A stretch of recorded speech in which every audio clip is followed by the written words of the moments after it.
3월 마지막 주 신달 한인 예배에 나오신 성도 한 분 한 분을 주님의 이름으로 환영하며 축복합니다.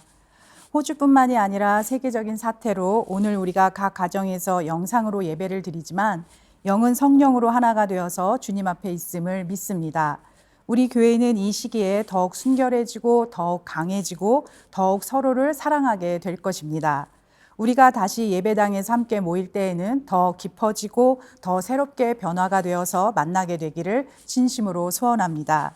우리 기도하시고 말씀 보도록 하겠습니다. Let's pray. 사랑하는 아버지, 우리가 오늘 예배당을 비우고 다 함께 모여서 예배를 드릴 수는 없지만 오늘 이 시간 어느 때보다도 우리가 진실되게 그리고 간절한 마음으로 가난한 마음으로 하나님 앞에 예배를 드립니다. 오늘 저희들 마음 주의 은혜로 붙들어 주시고 한 성령 안에서 저희가 참으로 참된 예배 드릴 수 있도록 주님 인도하여 주시옵소서. 말씀을 열어 주시옵소서. 말씀을 듣게 하여 주시옵소서. 오늘도 이 부족한 여종은 십자가 뒤에 감추어 주시고 오직 예수 그리스도 한 분만 홀로 영광 받아 주시옵소서. 그렇게 하실 주님을 찬양합니다. 감사드리며 예수님 이름으로 기도드렸습니다. 아멘.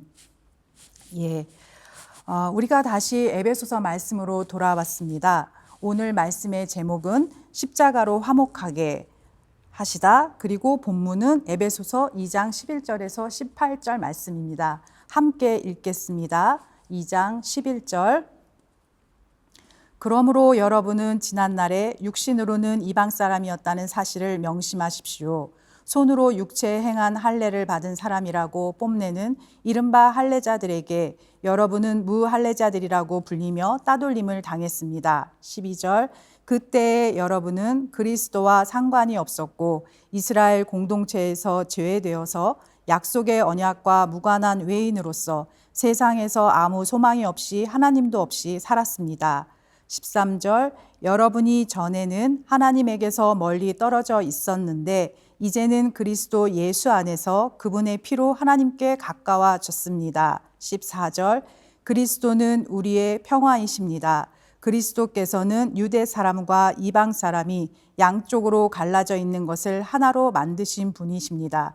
그분은 유대 사람과 이방 사람 사이를 가르는 담을 자기 몸으로 허무셔서 원수된 것을 없애시고 15절. 여러 가지 조문으로 된 계명의 율법을 폐하셨습니다. 그분은 이 둘을 자기 안에서 하나의 새 사람으로 만들어서 평화를 이루시고 16절. 원수된 것을 십자가로 소멸하시고 이 둘을 한 몸으로 만드셔서 하나님과 화해시키셨습니다. 17절.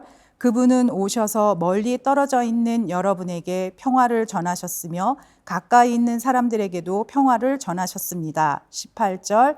이방 사람과 유대 사람 양쪽 모두 그리스도를 통하여 한 성령 안에서 아버지께 나아가게 되었습니다. 오늘 우리들에게 주시는 하나님의 말씀입니다. 에베소서 2장은 크게 두 파트로 나누어 볼 수 있습니다. 2장 1절부터 10절까지 한 파트, 11절부터 22절까지가 한 파트예요. 전반부 본문에서는 개인에게 주신 하나님의 구원의 은총과 그에 따르는 우리 개인에게 행하신 놀라운 일들, 이것들을 다루고 있다면 후반부 텍스트는 이런 은혜를 누리고 있는 개인과 개인들이 모이는 교회 공동체에 대한 이야기예요. 오늘은 11절부터 18절까지의 말씀을 살펴보려고 하는데요. 먼저 참 흥미로운 점을 발견하게 되는데 교회 공동체의 이야기를 시작하는 후반부 11절의 말씀을 어떻게 시작하고 있는가 보면 그러므로라는 접속사로 개인의 은혜를 다루는 전반부 본문과 후반부를 연결시키고 있어요. 무엇을 의미하는 걸까요? 왜 바울 사도는 그러므로라는 접속사로 이 전반부와 후반부를 연결시키고 있는 걸까요? 우리는 전반부에서 하나님의 놀라운 은혜를 받았어요. 자격 없는 자에게 주시는 값없는 구원의 은혜로 말미암아서 2장 1절에서의 그 비참한 상태, 우리가 죄와 허물로 죽었던 존재, 세상 풍조를 따르고 어둠을 따르던 존재였는데 이제는 하나님의 자녀로 영원한 생명으로 빛의 자녀로 그리고 마지막 10절에 가서는 하나님의 걸작품 헬라어 원어로는 포에마, 마치 우리가 하나님이 지으신 한 편의 시와 같은 작품으로 하나님의 존귀함을 입혀주신 하나님에 대한 감사와 감격부로 전반부 말씀이 끝이 나요. 그런데 왜 therefore, 그러므로 라는 접속사로 전반부를 후반부와 연결을 시키는가 하면 답은 간단한 거예요. 신앙생활을 하는 것이 마치 동화책 이야기처럼 예수 믿고 복받고 좋은 믿음의 가정 이루고 아이들도 잘 커서 잘 되고 만사형통으로 잘 먹고 잘 살았대. 이렇게 끝나는 게 결코 신앙이 아니라는 것을 바울 사도는 이야기하고 싶은 겁니다. 우리가 10절의 이 포에마, 하나님의 걸작품으로 존귀함을 받는 하나님의 은혜의 감격이 우리에게 있다면요, 이제는 거기서 멈추는 게 아니라 바로 후반부로 넘어가야 된다라는 거예요. 후반부의 내용이 무엇이었나요? 나만 구원받고 나만 하나님의 존귀함을 입은 게 아니고 나와 똑같이 구원받은, 나와 똑같이 존귀함을 입은 형제 자매가 많다라는 겁니다. 그래서 함께 구원받은 사람들의 모임, 함께 하나님의 포에마, 존귀함을 받은 사람들의 모임, 그게 바로 교회예요. 후반부의 내용은 그런 거예요. 지금 내게 하나님의 은혜를 누리는 기쁨이 있고 감격이 있다면 나에게만 임하는 은혜에 집중하는 것이 아니라 이제는 내가 귀하다면 상대방도 귀하고 내가 하나님의 은혜로 변화가 된다면 상대방도 변화된다는 타인을 존중할 줄 아는 교회 공동체로 이제는 넘어가야 된다는 말씀입니다. 이런 점에서 한국 교회들이 치명적인 결함이 있어요. 은혜의 삶을 너무나 개인화시키는 신앙입니다. 그래서 항상 나는 복받은 인생이고 내 생각은 언제나 옳아요. 그러나 나와 생각이 조금만 다르면 타인에게 마음을 닫아버리고 담을 쌓습니다. 이런 신앙이 바로 10절에서 더 이상 진도가 나가지 않는 신앙이에요. 나는 구원받았어. 나는 은혜 받았어. 나는 존귀함을 입은 사람이야. 나. 여기에 머물러 있는 신앙은요, 오히려 우리를 병들게 해요. 이런 맥락에서 이 therefore, 그러므로 이 접속사로 시작하는 것은 전반부와 후반부 본문의 맥을 잇는 아주 중요한 연결고리가 되는 겁니다. 계속해서 이 therefore 다음에 곧바로 무슨 말씀이 나오죠? 생각하라. 잊지 말라는 거예요. 무엇을 잊지 말라는 건가요? 성경은 우리에게 어떤 것은 잊으라고 합니다. 가령 다른 사람이 우리에게 가한 상처 같은 것은 빨리 잊으라고 해요. 하지만 우리가 기억하고 절대 잊지 말아야 한다고 나오는 특별한 한 가지 사실이 있어요. 그것은 구원받기 이전에 너희들의 비참한 상태를 생각하라는 거예요. 잊지 말라는 거예요. 지금은 너희들이 구원받고 그리고 선택받은 백성이 돼서 하나님의 작품과 같은 존귀함을 받는 자라는 긍지를 갖고 살아가지만 하나님의 그 큰 사랑이 너희들에게 임해서 너희들을 발견하기 전에 너희들이 어땠는가 생각하라는 겁니다. 세상에는 소망도 없고 하나님 없던 그 절망적이었던 그 시간을, 그 때를 기억하라는 거예요. 이렇게 우리가 은혜 받기 전에 비참한 상태를 기억하면 우리 삶에 두 가지 좋은 변화가 나타납니다. 첫째는 내 삶에 대한 감사와 기쁨이에요. 심지어 지나간 고난조차도 감사하고 감격스럽게 되는 거죠. 저희 가족이 호주로 오게 된 중요한 계기가 있습니다. 2004년 9월에 남편의 사업이 어려워지면서 규모를 줄이는 과정이 있었는데 그때 심한 스트레스로 남편이 열이 높았어요. 그래서 병원에 입원을 했는데 여러 가지 조사를 거쳤지만 원인은 알 수가 없고 입안에서 정말 그 지독한 고름을 뱉어내야 할 정도로 점점 몸에는 이상한 반응이 나타났어요. 한 달을 넘게 병원 그 독실에서 집중 케어를 받아야 하는 그런 시간이 있었는데 제가 하루는 집에 들려서 집안일을 보고 병원을 향해서 걷고 있는데 갑자기 도대체 그동안 우리 부부는 무엇을 위해 이렇게 바쁘게 살았던 거지? 그렇게 열심히 온 에너지를 소모하면서 남은 것은 38평 아파트, 그것도 지금 당장 어떻게 될지 모르는 그런 상황에 있고 저에게 남은 건 공기업 경력 12년, 그리고 남편의 회사는 지금 망가져 가고 한순간에 사라져버릴 것들을 위해서 그동안 온 시간과 에너지를 소모했다는 말인가? 정말 말할 수 없는 그러한 공허감, 허무감이 한 번에 밀려왔어요. 그동안에 하나님 없는 내 노력이 얼마나 공허한지 주님이 30대 초반에 정말 절실하게 깨닫게 해주신 겁니다. 그것을 깨닫는 순간 얼마나 제가 비참하고 공허한지 지금도 그때 그 사건을 저는 잊을 수가 없어요. 저는 그 일을 기억할 때에만 내가 받은 죄사함의 은혜, 그리고 지금까지도 나를 변화시키는 그 놀라운 하나님의 은혜가 얼마나 감사하고 감격인지 모릅니다.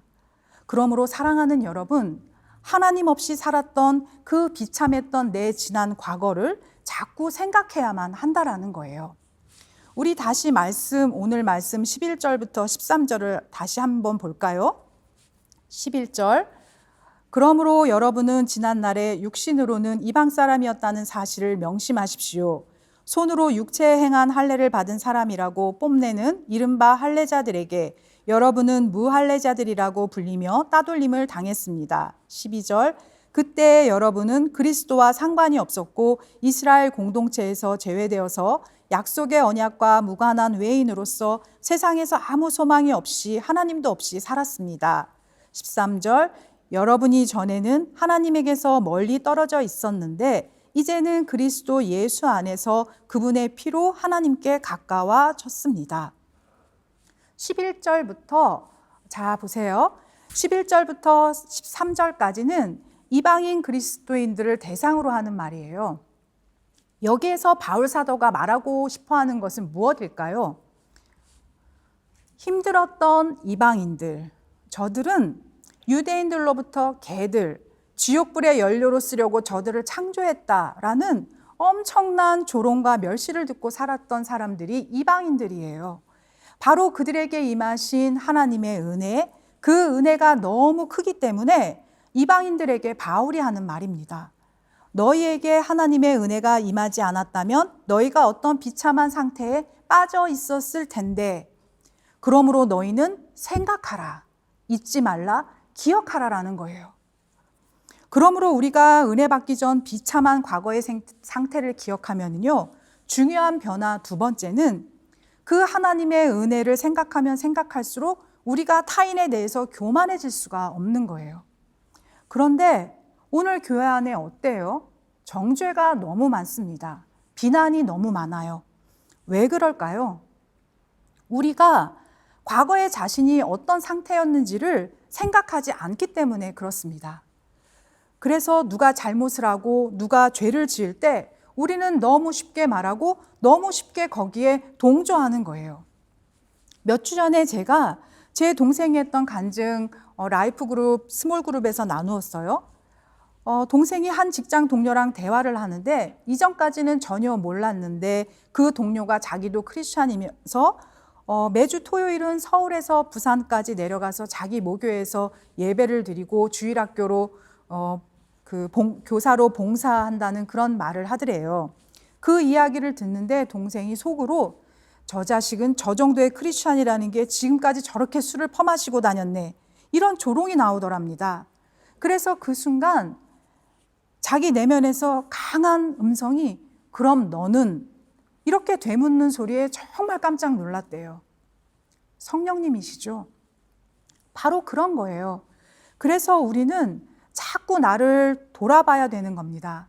내게 하나님의 은혜가 임하지 않으면 내가 저런 말도 안 되는 행동을 할 텐데, 나도 저 사람처럼 똑같이 저럴 수 있는데, 나도 저렇게 미숙한 짓을 할 텐데, 끊임없이 나를 돌아보고 성찰해야 된다라는 겁니다.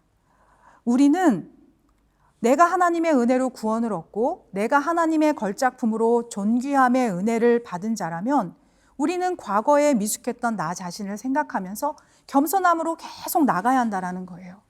지난번에 말씀 에베소서 2장 8절과 9절에서 무엇을 이야기하나요? 우리 다 함께 읽어볼까요? 8절. 여러분은 믿음을 통하여 은혜로 구원을 얻었습니다. 이것은 여러분에게서 난 것이 아니요 하나님의 선물입니다. 9절. 행위에서 나는 것이 아닙니다. 그러므로 아무도 자랑할 수 없습니다. 우리가 믿음으로 구원을 받은 것은 내가 다른 사람은 볼 수 없는 어떤 신령한 통찰력이 있어서 어떤 신령한 통찰력으로 예수님을 발견한 게 아니라는 거예요. 내가 예수 그리스도에 대해서 믿음이 생긴 것조차도 전적인 하나님의 은혜에 의해서 생겨난 거예요. 사람이 본성적으로 어떤 존재였는지 우리가 이미 공부했잖아요. 우리는 죄로 죽어 있었고 하나님 입장에서 보면 우리는 진노의 대상, 어둠의 자식들 뿐이었어요. 우리는 본성적으로 또는 우리의 노력으로 하나님 앞에 설 수 있는 존재들이 아니라는 거예요. 우리같이 강팍한 사람들이 어떻게 하나님의 은혜가 아니면 이 예배의 자리에 있을 수가 있나요? 전적인 하나님의 은혜죠. 저 같은 사람이 어떻게 하나님의 은혜가 아니고서는 이 자리에 서서 이렇게 하나님의 말씀을 설교자로 설교할 수 있겠어요? 다 전적인 하나님의 은혜라는 거예요. 그래서 우리는 하나님의 은혜를 크게 경험한 사람일수록 더 겸손하려고 끊임없이 애를 쓰고 또 겸손하셔야 되는 겁니다. 2장 11절 말씀을 보면 그러므로 여러분은 지난날의 육신으로는 이방 사람이었다는 사실을 명심하십시오. 손으로 육체에 행한 할례를 받은 사람이라고 뽐내는 이른바 할례자들에게 여러분은 무할례자들이라고 불리며 따돌림을 당했습니다. 손으로 행한 할례를 받은 사람, 이른바 할례자들, 이들은 당시의 유대인을 말해요. 이 유대인들은 자신들만이 아브라함의 자손이고 그래서 자신들이 아주 특별한 하나님의 선택된 민족이라는 그 프라이드가 굉장히 대단했어요. 할례는 남자 아기가 태어난 지 8일 만에 생식기에 행하는 의식인데 그들에게 그것이 선택받은 민족의 상징이었습니다. 그래서 유대인들은 프라이드가 아주 셌어요. 그런데 하나님께서 그들을 선택받은 민족으로 세우신 이유가 있어요. 하나님이 아브라함을 부르시면서 그의 후손을 통해서 땅의 모든 그 축복을 약속하시고 또 이스라엘을 선택하셔서 이스라엘이 열방의 빛이 되도록 하셨어요. 하지만 이 이스라엘은 자신의 소명을 잊어버리고 자신의 특권을 편애하는 하나님은 나만 사랑해 이런 뜻으로 왜곡시켜 버렸습니다. 세월이 지나면서 점점점 그들은 영적인 모범이 되지는 못하면서 영적인 우월의식만 남아서 이방인들을 굉장히 무시하게 된 거예요. 문제는 예수 믿고 신학시자가 되어서 교회에는 유대인 크리스찬과 그리고 이방인 크리스찬이 많은데도 이 유대인 크리스찬들이 우리는 선민이야, 우리는 포스트 크리스찬이야 이렇게 영적으로 과시하는 거예요. 이 점에서 오늘 제가 깨닫는 것은요, 우리가 의도하든 의도하지 않든 영적인 체험을 많이 한 사람일수록 그리고 또 신앙생활을 오래 한 사람일수록 자칫하면 자기 우월감에 빠지기가 쉽고 그리고 그러다 보면 상대방을 룩다운해서 볼 수 있고 상대방은 그냥 어떤 독서를 들어도 상관없는 하나님께서 보시기에 그는 외인처럼 느껴지는 그런 비슷한 신앙의 모습을 가질 수가 있는 그런 비슷한 신앙생활을 하는 우리가 빠지기 쉬운 그 교만의 함정이 있더라는 거예요. 이 교만은 누구에게나 위험한 거죠. 우리 말씀 하나 더 볼게요. 잠언 16장 18절을 보면 교만에는 멸망이 따르고 거만에는 파멸이 따른다. 예, 멸망으로 가는 지름길이 바로 교만이에요. 반면에 겸손은 무엇인가요? 겸손은 상대방을 존중하는 거예요. 이 말씀도 한번 찾아볼게요. 빌립보서 2장 1절에서 3절 말씀입니다. 우리 함께 읽습니다. 1절. 그러므로 그리스도 안에서 여러분에게 무슨 격려나 사랑의 무슨 위로나 성령의 무슨 교제나 무슨 동정심과 자비가 있거든. 2절. 여러분 같은 생각을 품고 같은 사랑을 가지고 뜻을 합하여 한 마음이 되어서 내 기쁨이 넘치게 해 주십시오. 3절. 무슨 일을 하든지 경쟁심이나 허영으로 하지 말고 겸손한 마음으로 하고 자기보다 서로 남을 낮게 여기십시오. 겸손은요, 상대방을 나보다 더 가치 있게 여기는 마음이에요. 상대방의 생각, 상대방의 가치관을 존중히 여기는 마음입니다. 하나님의 은혜를 경험한 사람은요, 끊임없이 이 겸손이 나에게 있는지 돌아보고 실천해야 되는 겁니다. 그래서 우리가 은혜 받기 전 비참한 과거의 상태를 기억하면 이렇게 중요한 변화가 우리 삶에 나타나는 겁니다. 이제 그 다음으로 이 포에마, 하나님으로부터 존귀함의 은혜를 받은 사람은 이 은혜를 통해서 과연 어떤 결론을 얻어야 하는가 하면 그 받은 은혜를 가지고 평화의 사람, 화해의 사람으로 계속 변해가야 한다라는 거예요. 14절 말씀입니다. 함께 읽습니다. 14절, 그리스도는 우리의 평화이십니다. 그리스도께서는 유대 사람과 이방 사람이 양쪽으로 갈라져 있는 것을 하나로 만드신 분이십니다. 그분은 유대 사람과 이방 사람 사이를 가르는 담을 자기 몸으로 허무셔서 원수된 것을 없애시고. 자, 보세요. 예수님이 유대 사람과 이방 사람의 사이에 있던 담을 자기의 육체, 즉 십자가로 허물어 버리셨어요. 그 당시에 헤롯 왕이 예루살렘에 지은 웅장한 성전에 들어가면 성전에는 벽이 아주 많았어요. 그 성전은 유대인 여자들의 뜰이 있었고, 그리고 그 다음은 유대인 남자만 들어가는 뜰이 있고, 그리고 그 안에는 제사장만 들어가는 뜰이 있고, 그 다음은 대제사장만 들어갈 수 있는 성소가 있는데, 이 뜰마다, 이 마당의 경계마다 다 담이 있었어요. 하나님과 대제사장 사이에도 휘장이 있는데 그 휘장은 대제사장도 뚫지 못해요. 그리고 성전 바깥들이 이방인의 뜰이었는데 이 이방인들은 그곳 어디에서든지 성전을 바라볼 수는 있지만 성전에 들어갈 수는 없었어요. 이 이방인의 뜰은 벽으로 단단히 둘러싸여서 성전 출입이 차단이 되고 실제로 침입자는 처형된다라는 말이 써 있었습니다. 이방인 입장에서 볼 때 이 중간에 가로막힌 담은 하나님 그리고 하나님의 백성 이스라엘로부터 이중적인 소외에 대한 변치 않는 상징이었던 거죠. 그래서 구약 성전에는 인간과 인간을 등급짓는 담, 하나님과 사람을 가르는 담이 있었는데 예수님이 십자가에서 죽으셨을 때 그 성전에서 무슨 일이 일어났죠?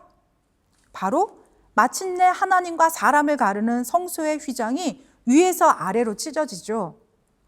그것은 하나님이 예수 그리스도의 피로 말미암아 하나님과 인간 사이를 훅 가깝게 하시고 동시에 유대인과 이방인, 남자와 여자, 사람과 사람 사이를 하나로 만드시는 새로운 역사를 열어주신 거예요. 그러므로 사람과 사람끼리 화목하기 위해서는 어떻게 해야 하는가 하면 그것을 오늘 16절에서 말해주는 거예요. 16절 다 같이 읽습니다. 원수된 것을 십자가로 소멸하시고 이 둘을 한 몸으로 만드셔서 하나님과 화해시키셨습니다. 자, 그러니까 사람과 사람끼리 화목하기 위해서는 먼저 사람과 하나님과의 관계 문제를 풀어야 되는 거예요. 십자가는 바로 하나님과 사람을 화목하게 하면서 사람과 사람 사이를 화목하게 하는 중요한 키라는 거예요. 오늘 여러분들 중에 주위 사람들과 자주 부딪히게 되는 분 계시면 먼저 하나님과 화목함으로써 관계의 기본적인 문제를 해결하시기를 주님의 이름으로 축원합니다. 이방인과 유대인 사이에 담을 만들었던 것은 무엇인가요? 바로 율법이에요. 그래서 15절을 보게 되면 예수님이 이 율법을 폐하셨다고 나오는데 이 율법은 구약시대 때 이스라엘이 하나님의 백성으로서 지키라고 했던 하나님이 주셨던 명령이에요. 이 율법은 마치 엑스레이 스캐너와 같은 것처럼 우리가 죄인임을 완전히 드러나게 하죠. 그런데 이 율법이 사람을 정죄하라고 주신 게 아니라 하나님을 더욱 사랑하고 이웃을 사랑하고 섬기라고 하나님께서 세세하게 생활 방침까지 지시하면서 주셨던 명령이에요. 그런데 시간이 지나면서 그 율법의 정신은 사라져버리고 유대인들은 점점 율법으로 이방인을 평가하고 무시하고 또 유대인들끼리는 누가 더 의인인지 자기들끼리도 차별하는 그런 도구로 율법이 악용되고 만 것입니다. 자, 그러면은요, 이것을 우리에게 적용해 보면은 인간의 문제는 무엇인가요? 하나님이 선하게 쓰라고 주신 것을 항상 어뷰즈하는 거예요. 이런 점에서 우리 교회가 분명하게 해야 할 일이 있습니다. 우리가 매일 큐티로 말씀을 묵상하고 성경을 읽고 라이프 그룹에서 말씀을 공부하고 또 삶의 현장에서 우리가 말씀대로 실천하는 일은 타인을 정죄하기 위한 도구가 아니라 하나님의 은혜를 깨닫는 통로로, 그래서 하나님을 더욱 사랑하고 이웃을 사랑하는 통로로 사용되어야 한다라는 거예요. 어떤 교회는요, 제자훈련 혹은 특별한 영성훈련을 받았느냐 아니냐를 가지고 그 사람의 영성을 기준 삼는 데도 있습니다. 제자훈련도 좋고 영성훈련도 다 좋은데 그것으로 사람들을 더 사랑하고 섬기라고 훈련받는 것이지 그것으로 다른 사람을 차별하고 평가하라고 그런 혜택을 하나님이 주신 것은 아니라는 거예요. 마치 유대인들이 율법을 들어서 이방인을 무시하고 차별한 것처럼 악용해서는 안 된다라는 거죠. 어떤 목사님은요, 자기 출신 교단 신학교를 엄청 자랑해요. 그분은 마치 하나님의 자녀가 된 게 자긍심이 아니라 자기 교단으로 자긍심을 갖는 것처럼 보여져요. 이런 경우의 문제는요, 우리 교단이냐 아니냐를 놓고 신앙을 평가하는 거예요. 그런데 살아있는 신앙인은요, 이단이 아닌 이상 예수의 복음이라는 공통 분모, 그거 하나만 붙잡습니다. 저도 제가 가지고 있던 선입견, 고정관념 때문에 큰 실수를 할 뻔한 그러한 경험이 있어요. 저는 장로교 배경이고 그리고 가정 문화도 또 그렇습니다. 때문에 저의 개인적인 선입견으로 한국 침례교회에 대한 안 좋은 이미지가 있었어요. 너무 몰랐던 거죠. 호주에서 이제 부르심의 과정이 시작되면서 장로교 교단과 침례교단 둘 다 신학교 입학 허가를 받았는데 생각할 것도 없이 기도할 것도 없이 그냥 장로교 신학교로 갔는데 어떤 이유로 해서 다시 침례교로 돌아가는 그런 과정이 있었습니다. 그런데 침례교 신학교에 입학하고 보니까 학식으로나 인품으로나 인정받는 신구약 석학 두 분을 지도교수로 만난 거예요. 그때 제가 심각하게 깨닫게 됐어요. 나의 선입견, 나의 문화 전통으로 담을 쌓는 일이 하나님의 그 계획을 정말 잘못되게 할 수 있구나, 그런 것을 배웠어요. 그 일 이후로 제가 결심을 했는데 내 선입견, 내 문화 전통을 기준 삼아서 그 어떤 것도 선긋지 말기. 특별히 이것을 독서 부분에서 적용을 했는데 이전에는 청교도 신학자들이나 목사님들이 쓴 책만을 주로 읽었어요. 이 결심 이후로 독서 분야가 넓어진 거죠. 예수전도단이라는 선교단체를 통해서는 하나님 음성 듣는 훈련, 권위에 대한 존중의 중요성에 대해서 배웠고 또 존 웨슬리 같은 감리교 목사님들의 이야기에서 실천적인 그 감리교 신앙도 배웠고요. 그리고 내비게이터 선교단체 선교사님들 통해서는 제자 삼는 훈련, 이런 것들을 배우고 또 헨리 나우엔 같은 카톨릭 사제나 그 사제들을 통한 어떤 고전들을 통해서 신학과 심리학, 영성의 조화, 이런 다양한 분야의 책이나 목사님들과의 교제를 네트워킹하니까 그것으로 하나님께서 오히려 제가 장로교에서 배운 말씀의 진리를 더 견고하게 해주셨고 그리고 기도를 더 풍성하게 할 수 있도록 도와주셨어요. 그야말로 하나님께서 제 신앙의 복을 더 깊고 넓게 업그레이드 하시는 것을 경험하게 되는 거죠. 교회 안에서 우리가 교파, 교단, 그리고 출신지, 학교 이런 것을 따져가며 사람 사귀고 누구는 멀리하고 누구는 가까이 하는 게 과연 하나님께서 원하시는 걸까요? 아니에요. 그것은 마귀가 원하는 겁니다. 끊임없이 교회 안에서 서로의 차이를 가지고 서로를 가르는 그런 벽을 만드는 거예요. 하지만 성령으로 깨어있는 교회는요, 이단이 아닌 이상 예수의 복음이라는 공통 분모, 그거 하나만 붙잡습니다. 복음만 자랑하고요, 그리스도만 자랑하는 거예요. 그래서 교회는 주님이 십자가로 허물어뜨린 담을 다시 세우려고 해서는 절대 안 되는 거죠. 사람이 세워놓은 담 때문에 소외감으로 마음이 어려운 성도분들은 오늘 이 시간 이제 그 소외감 전부 다 거절하십시오. 오늘 주님이 그 벽들 다 허물어뜨리셨음을 믿으시기 바랍니다. 18절 함께 읽습니다. 18절 이방 사람과 유대 사람 양쪽 모두 그리스도를 통하여 한 성령 안에서 아버지께 나아가게 되었습니다. 살아있는 교회는요, 우리가 무엇이 같은가를 강조합니다. 그런데 병든 교회는 너와 내가 무엇이 다른가만 강조해요. 우리 신달 한인교회는 다른 것은 보지 말고 오직 우리 안에 계신 성령님만을 보기 원합니다. 우리 안에 계신 하나님만을 바라봐야 하고요. 한 분이신 하나님 아버지를 보아야 하고요. 그리고 함께 공유해야 할 꿈을 보고 함께 이루어 가야 할 예수님의 지상 명령을 보는 거예요. 그리고 미래에 같이 가서 영원토록 함께 누리고 살아야 할 천국을 바라보는 거예요. 그래서 그리스도 예수 안에서 복음을 통과하면 우리는 다 하나가 되는 겁니다. 갈라디아서 3장 26절부터 28절까지 우리 함께 읽습니다. 26절 여러분은 모두 그 믿음으로 말미암아 그리스도 예수 안에서 하나님의 자녀들입니다. 27절 여러분은 모두 세례를 받아 그리스도와 하나가 되고 그리스도를 옷으로 입은 사람들이기 때문입니다. 28절 유대 사람도 그리스 사람도 없으며 종도 자유인도 없으며 남자와 여자가 없습니다. 여러분 모두가 그리스도 예수 안에서 하나이기 때문입니다. 그래서 이 이유 때문에 교회는 구원받은 예수 공동체 가족, 패밀리예요. Life is together. 삶을 함께 공유하고 특권을 함께 공유하는 게 가족이죠. 그런데 아버지가 자기 권리만 주장하고 누리기만 하고 또 어머니가 자기 권리만 주장하고 누리기만 하고 또 자녀가 자기 권리만 주장하고 누리기만 하려고 한다면 그 가족은 어떻게 될까요? 가족 전체가 뭉그러지는 거죠. 그러므로 사랑하는 여러분, 저는 오늘 말씀을 이렇게 마무리하려고 합니다.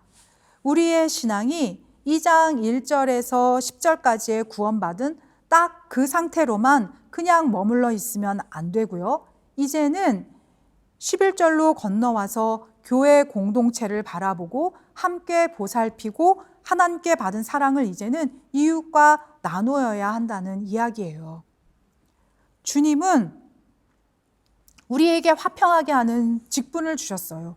지금 우리는 코로나 바이러스로 사회적인 거리를 유지해야 하고 사회적인 불안과 불신이 일어나는 가운데 여러분이 예수 그리스도의 메신저로 사랑과 평화와 희망으로 주님이 허물어 놓은 담들을 위해 여러분들이 관계하는 사람마다 주의 복음이 선포되는 놀라운 사건과 역사가 일어나는 한 주가 되기를 바랍니다. 이 능력은 나로부터 나오는 게 아닙니다. 복음으로부터 피 묻은 십자가로부터라는 사실을 붙드십시오. 이 십자가의 능력이 한 주간 동안 코로나 바이러스가 역사하는 힘보다 더 강력하게 한 주간 동안 여러분의 삶 속에서 힘있게 역사하고 작동하는 놀라운 은혜가 있기를 주님의 이름으로 축복합니다. 다 같이 기도하시겠습니다. 하나님 아버지, 은혜를 감사드립니다. 저희가 구원받은 딱 그 상태, 은혜 받은 딱 그 상태, 그 상태로 머물러 있는 것이 아니라 이제는 포에마, 하나님의 존귀함을 입은 자로서 이제는 교회 사랑, 그리고 이웃 사랑, 그리고 더 나아가서는 참으로 민족을 다 사랑하는 하나님 그러한 포에마의 실천으로 나아갈 수 있도록 하나님 저희들을 도와주시옵소서. 하나님, 저희들이 성도 한 사람 한 사람 모두가 신앙의 연수를 더해갈 때마다 하나님 저희들 겸손의 옷을 입혀주시기를 바랍니다. 하나님, 저희들에게 또 화평케 하는 직분을 주셨으니 예수 그리스도의 제자가 되어 어디에 있든지 그리스도의 향기로 피스메이커의 역할을 잘 감당하고 소명자의 삶을 살아갈 수 있도록 하나님 도와주시옵소서. 하나님 아버지, 코로나 바이러스가 그 혼란과 두려움을 더해가고 있는 이 가운데 하나님 저희가 그 코로나 바이러스의 악한 영향력에 붙들려 있지 않게 하여 주시고 그보다 더 강하게 예수 그리스도의 보혈이 더 능력 있게 역사하여 주셔서 우리 모든 성도들을 붙잡아 주시고 그리고 또한 십자가의 그 능력이 더 강하게 역사하시고 작동하게 하여 주셔서 우리 모든 성도들 힘있게 한 주간을 살아낼 수 있도록 하나님 도와주시옵소서. 오늘도 하나님 감사함으로 하나님께 헌금을 올려드립니다. 하나님, 이 헌금은 하나님께서 기쁘게 받아주시고 하나님의 마음과 그리스도의 복음과 사랑이 되어 사용되게 하여 주시옵소서. 헌금하는 자의 손을 힘있게 하여 주시고 또한 복되게 하여 주시옵소서. 하나님, 오늘 저희 모든 성도들 가정들 지켜주시고 모든 어려움에서 건져주시고 하나님 보호하여 주시옵소서. 하나님의 은혜로 충만되게 하여 주시고 강건함을 옷 입혀 주시옵소서. 하루속히 코로나 바이러스가 차단되게 하여 주시고 아픈 땅, 병든 땅이 치료되는 놀라운 역사가 있게 하여 주시옵소서. 그렇게 하실 주님을 기대합니다. 감사드리며 이 모든 말씀 우리 구주 예수 그리스도의 이름으로 기도드렸습니다. 아멘. 예. 오늘도 전심으로 예배드리고 한 주간을 향하여 출발하시는 귀한 신달 한인 성도 여러분들 머리 위에 우리 주 예수 그리스도의 은혜와 하나님의 크신 사랑과 그리고 따뜻하시고 세밀하신 성령님의 교통하심이 영원토록 함께 하시기를 진심으로 축원합니다. God bless you.